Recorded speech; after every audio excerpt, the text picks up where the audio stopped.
Saudari dan saudara sekalian, kembali di Kristus Medium. Kali ini kita akan membahas salah satu dogma yang penting, yaitu dogma tentang Maria. Kali ini kita berbicara tentang dogma Maria Bunda Allah, Theotokos.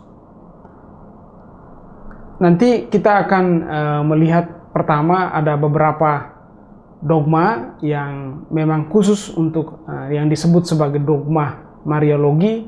Kemudian kita akan memberi perhatian secara khusus tentang dogma Theotokos itu. Ya.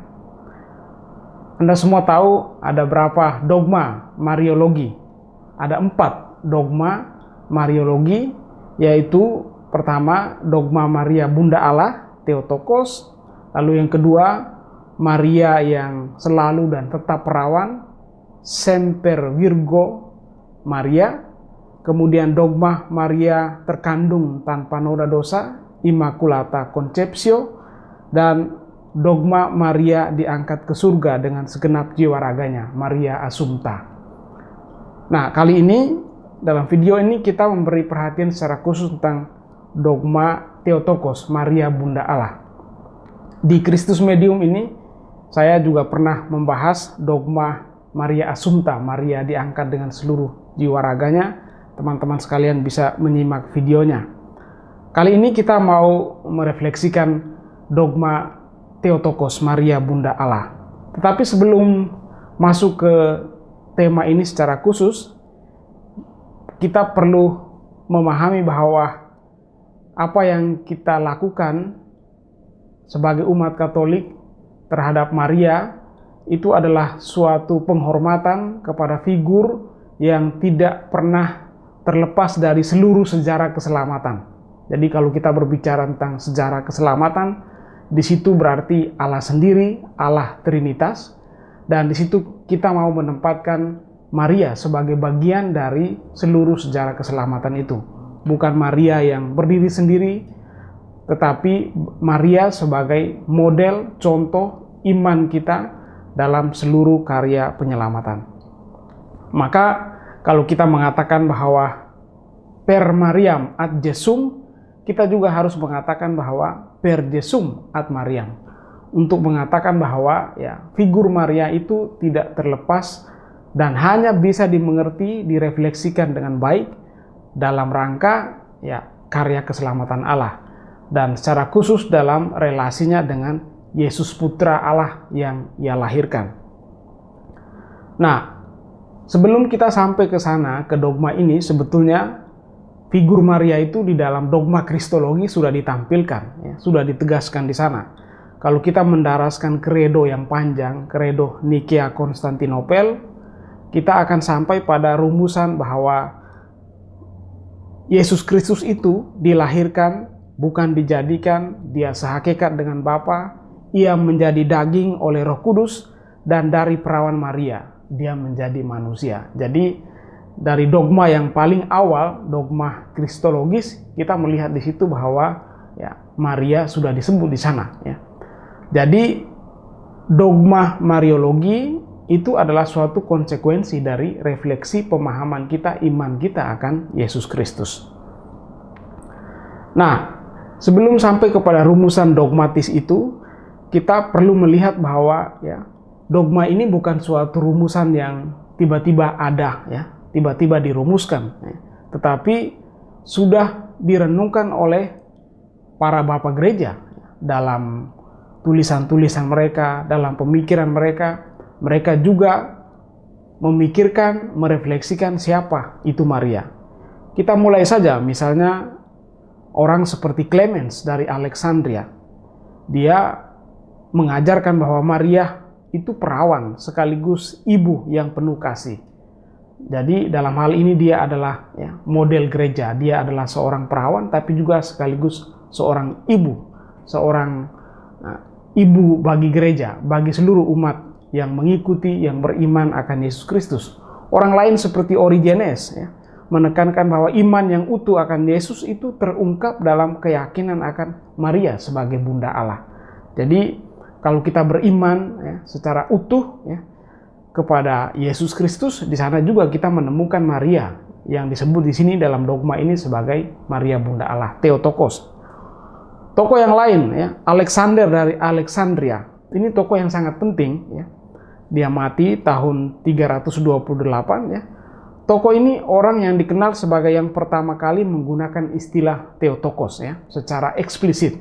Jadi bapak-bapak gereja sebelumnya mereka juga menyebutnya, tetapi tokoh Alexander ini secara khusus menyebut istilah ini lebih sistematis ya, lebih dalam suatu refleksi teologi secara eksplisit. Nah, saya mau juga menunjukkan sesuatu yang penting dari orang seperti Origenes yang tadi saya singgung ya. Dia misalnya dalam khotbah-khotbahnya, salah satu bagian yang penting dari khotbah Origenes, dia mengatakan mereka yang percaya pada Yesus yang telah disalibkan di Yudea pada masa pemerintahan Pontius Pilatus, tetapi tidak percaya bahwa ia lahir dari perawan Maria, percaya sekaligus tidak percaya pada pribadi yang sama. Jadi apa maksud Origenes mengatakan demikian? Jadi kalau kita sungguh percaya pada Yesus Kristus, dia yang sungguh Allah, sungguh manusia, maka kita juga percaya bahwa dia itulah yang dilahirkan oleh perawan Maria. Dalam hal ini ya, Maria disebut sebagai Theotokos, Bunda Allah ya. Kemudian tokoh yang lain, orang-orang seperti Ambrosius dari Milan, tokoh gereja barat yang sangat penting ya. Dia juga mengakui Maria sebagai Bunda Allah ya. Dan dia mengatakan kalau kita menghormati Maria sebagai Bunda Allah, Theotokos, itu adalah suatu konsekuensi dari iman kita akan Yesus Kristus yang sungguh Allah, sungguh manusia. Tokoh gereja barat yang penting juga ya, setelah Ambrosius ialah Agustinus dari Hippo ya. Dia mengajarkan bahwa ya, kepantasan Maria dilihat dari sudut pandang rahmat Allah ya, namun tanpa mengurangi kebebasan Maria. Jadi poin ini juga penting ya. Agustinus menarik, dia menegaskan bahwa meskipun Maria itu sebagai figur yang dirahmati oleh Allah, yang selalu dinaungi secara istimewa oleh Roh Allah sendiri, tetapi Agustinus mau menunjukkan bahwa hal itu tidak mengurangi kebebasan Maria. Nah, Agustinus secara menarik menafsirkan bagaimana ya kisah malaikat memberikan kabar kepada Maria itu ya. Nah, Agustinus mengatakan demikian ya. Sebagaimana kita meyakini bahwa Yesus lahir dari Bapa, hendaknya kita mengamini pula kelahirannya dari Maria agar iman kita menjadi utuh. Jadi kembali menegaskan bahwa kalau kita mengimani Yesus yang sungguh ilahi, sungguh insani, demikian juga menjadi utuh iman kita kalau kita mengimani bahwa dia itu lahir dari Maria. Nah, kemudian menarik, Agustinus mengatakan ya, dia mau menggambarkan bahwa ketika Maria mendengar kabar dari malaikat itu ya, bahwa dia terkejut ya mendengarkan kabar malaikat itu. Agustinus mengatakan bahwa itu suatu intuisi rohani ya, suatu naluri rohani yang muncul dari ya, seorang Maria yang menunjukkan bahwa dia sebetulnya terbuka ya. Dia sebetulnya menunjukkan disposisinya ya untuk secara bebas menunggu apa yang dikehendaki oleh Allah ya. Jadi kalau Maria bertanya, bagaimana itu mungkin karena aku belum bersuami ya. Jadi ekspresi itu oleh Agustinus ditafsirkan, bahkan Agustinus mengatakan bahwa dalam momen itu Maria mengungkapkan suatu kaul ya, suatu janji kepada Allah ya, kaul keperawanan Maria ya. Tapi dia sungguh-sungguh bebas ya. Karena dengan rasa terkejutnya itu dia sebetulnya ya menunjukkan bahwa dia tidak tahu apa yang terjadi ya. Maka dia mau memberikan kesempatan kepada Allah apa yang mau diperbuat oleh Allah kepadanya ya. Nah, saya mau mengutip sedikit apa yang dikatakan oleh Agustinus itu ya.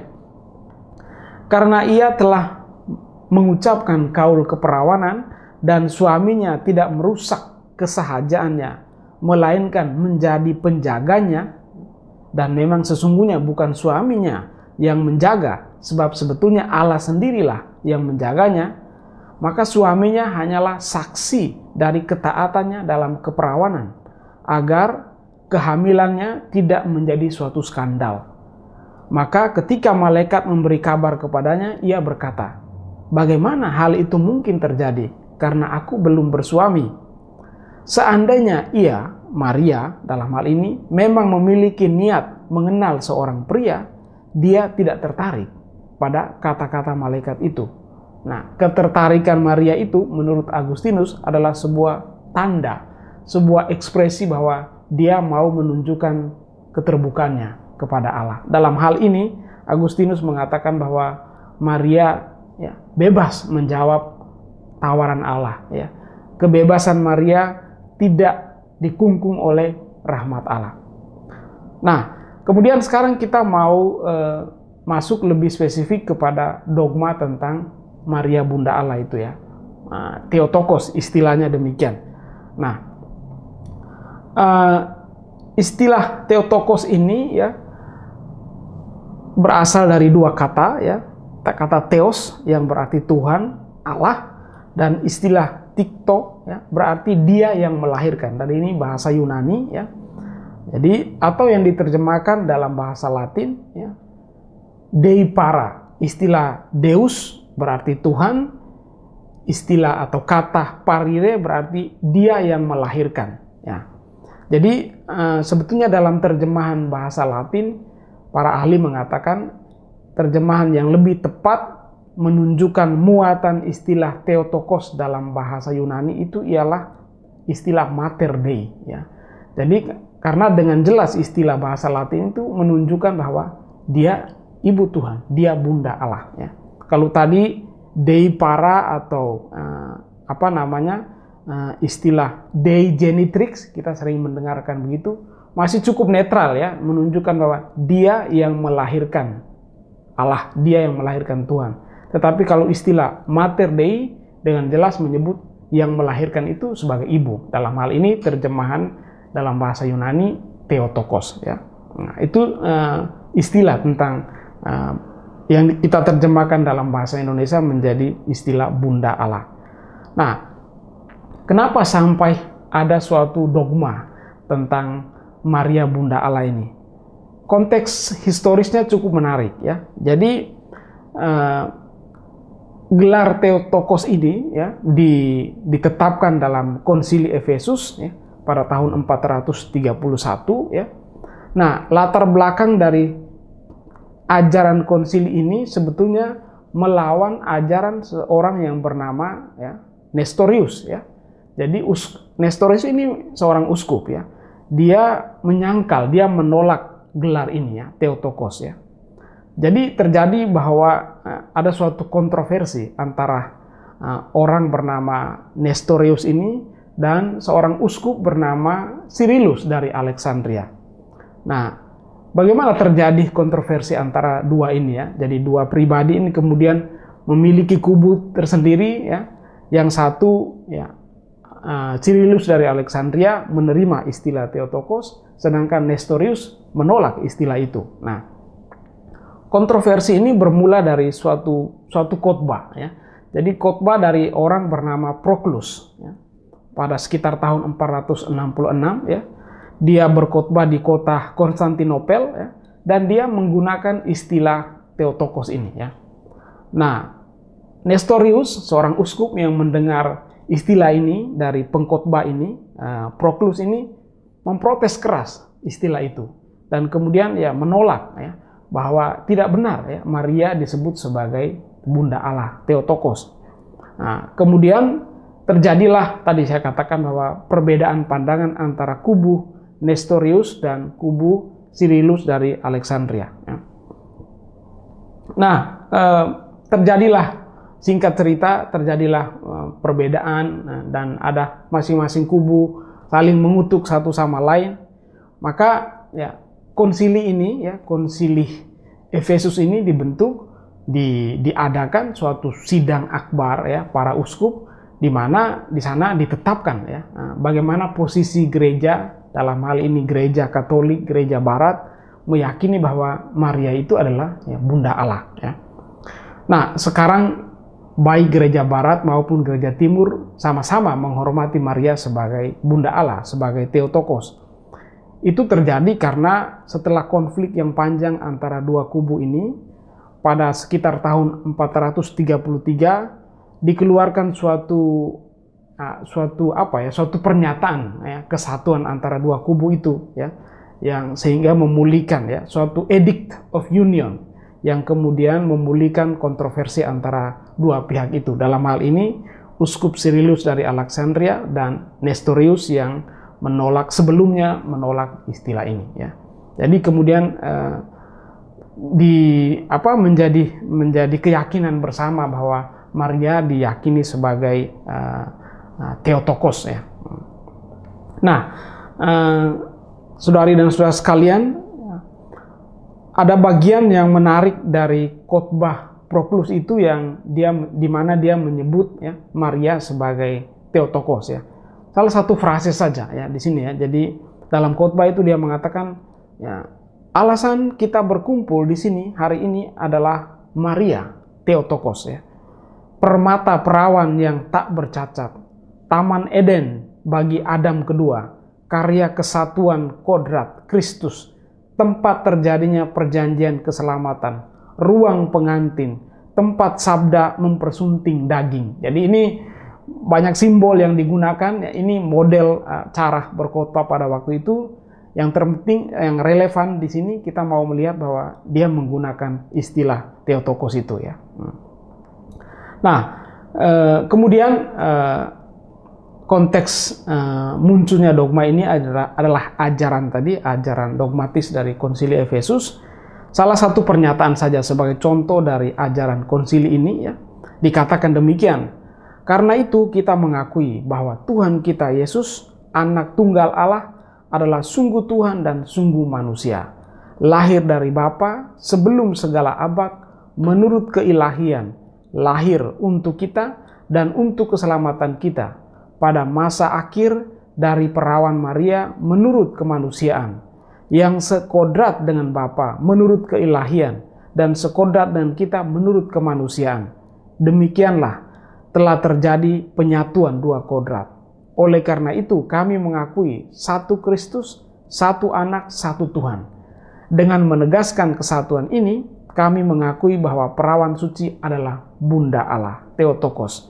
Karena sabda Allah telah berinkarnasi dan menjadi manusia dan telah bersatu dalam dirinya sejak dikandung. Dia adalah bait suci yang tampak olehnya. Ya, jadi di sini kita menemukan dalam pernyataan dogmatis Konsili Efesus ini ada keyakinan bahwa yang sungguh lahir dari perawan Maria itu adalah ya Yesus Kristus, dan oleh karena itu Bunda Maria di sini disebut sebagai Bunda Allah, Theotokos ya. Saudari dan saudara sekalian, sebetulnya kalau kita bertanya konsili ini kira-kira mencari pendasaran kitab suci di mana yang menyebut Maria sebagai Bunda Allah ini. Salah satu teks kitab suci yang sering dikutip oleh para ahli yang berbicara tentang dogma Theotokos ini, teks Lukas pasal 1 ayat 43, yaitu seruan Elizabeth kepada Maria.